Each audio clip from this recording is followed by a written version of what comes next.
এই ইউনিভার্সিটি টুর্নামেন্টটা প্রথমত আমি চিন্তা করেছিলাম যে কিভাবে এটা আয়োজন করা যায়। সেই জন্য আমি প্রথম সিলেক্ট করি রাফাকে, যে একটি টুর্নামেন্ট বিশ্ববিদ্যালয় ছাত্র এবং যুবকদের নিয়ে একটি টুর্নামেন্ট আমরা করতে চাই। আমি আজকে রাফাকে প্রথমত ধন্যবাদ জানাই। অত্যন্ত সুন্দরভাবে, আমি যেভাবে চেয়েছিলাম তার চেয়ে আরও ভালোভাবে সে এই আয়োজনটা করেছে। সকলে তাকে একটা ধন্যবাদ জানাই। তার সাথে সহযোগিতা করেছে আমাদের ঢাকা মহানগরী বিএনপির অন্যতম সদস্য জাহাঙ্গীর মোল্লা, শাহিন এবং ছাত্র দলের আমাদের উত্তরের সেক্রেটারি লিপকন সহ অন্যান্য যারা আমাদের আছে এবং তার টিম। তো এখানে অনেক অতিথিবৃন্দ নেতৃবৃন্দরা আছেন। আজকে শীতের রাত্র, এখানে এসে বোঝা গেল যে আসলে শীত পড়েছে ঢাকা শহরে। তা আমরা ওটা অনুধাবন করতে পারিনি আগে। তো সুন্দর খেলা হয়েছে, টাইব্রেকারের মাধ্যমে মীমাংসা হয়েছে। সুতরাং এটা কারো দুঃখ থাকার কোনো কারণ নেই, সবাই ভালো খেলেছে। সকল প্লেয়ারদের আমরা ধন্যবাদ জানাই এবং বিজয়ী সহ যারা অংশগ্রহণ করেছে তাদেরকে আমরা ধন্যবাদ জানাই।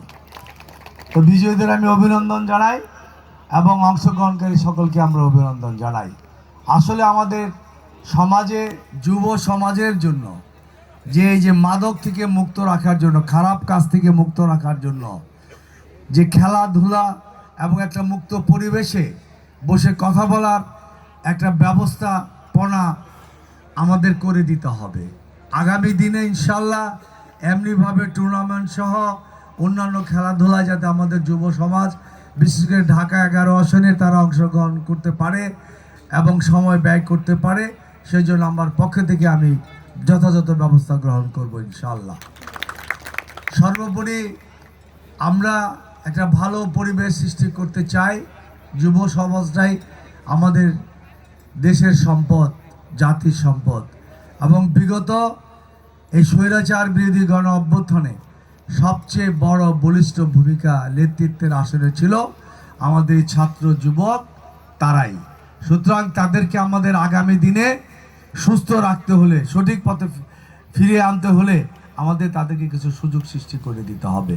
ইনশাআল্লাহ আমরা এটা করবো। আমি আর বক্তব্য দীর্ঘায়িত করব না, আপনারা আবার কনসার্ট শুনবেন। সকলকে ধন্যবাদ যারা অংশগ্রহণ করেছেন, খেলা এবং দর্শক এবং উপস্থাপক ধারাবাহিকতা যে করেছেন তাকেও ধন্যবাদ। সে সুন্দরভাবে উপস্থাপনা করেছে ধারাবর্ষটা। তো সকলকে ধন্যবাদ। খুদা হাফেজ, বাংলাদেশ জিন্দাবাদ।